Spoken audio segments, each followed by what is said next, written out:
Hey guys, it's Miharu. Before we get into anything, I must clearly state that this is a response video to Canadian Guy's theory about the next Spyro installment, and how the Winter Guardian Spyro skin from Nitrofield might hint at it, so please watch his video first if you haven't already. First off, he points out that we now have essentially two forms of Spyro that relate to Ice Breath. That in itself seems redundant, and why would Activision put such focus on this Grand Prix skin above all others? Next, he puts emphasis on the fact that it's specifically called the Winter Guardian Spyro skin, and the reason this is important is because of the homeworlds in 2 and 3 both having seasonal themes or aesthetics. In fact, one could argue that, to some extent, this is even reflected in the first game's homeworlds. Artisans could represent spring, Peacekeepers is hot like summer, and Magic Crafters has snow like winter. Basically, it's no secret that seasons are a big part of the iconic look that Spyro worlds are known for.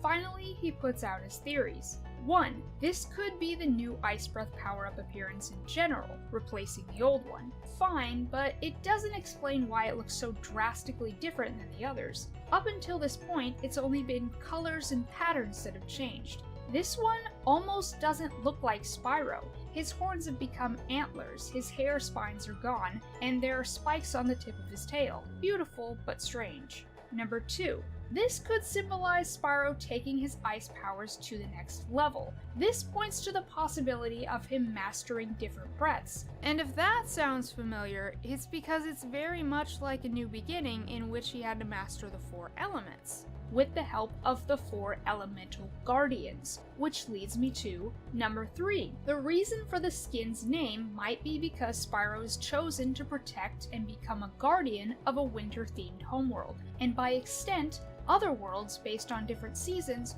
which give him corresponding breath abilities. I realize this is a lot to take in, and all I'm doing is reiterating these theories and giving my own insight. In my opinion, 2 and 3 sound the most likely to happen, if this is indeed a tease to the next game's concept. However, because I know there will be a ton of people screaming about it in the comments, I suppose I should bring this up. Yes, there is a slight chance that this could be hinting at a remake, or at the very least, a brand new game with elements of Season of Ice. Now, before you dislike this video and shout how we don't need any more remakes and that this is a stupid idea, let me explain something. Whenever someone proposes the idea of a true Spyro 4, one of the most common things they mention is that it should pick up where Year of the Dragon left off. Season of Ice already does this, canonically taking place right after the Sorceress's defeat and having out-of-work Rhinox return as enemies. But what's even more interesting to note is the story of the sequel, Season of Flame. Spyro, Sparks, Hunter, and Bianca return from their vacation in Dragon Shores after having helped the Fairy Realm. When they arrive, they're informed by an Elder Dragon that an army of Rhinox, led by Ripto, have attacked the Dragon Realms once again and have stolen the Fireflies. Without Firefly magic, dragons can't breathe fire, replacing the fire with ice.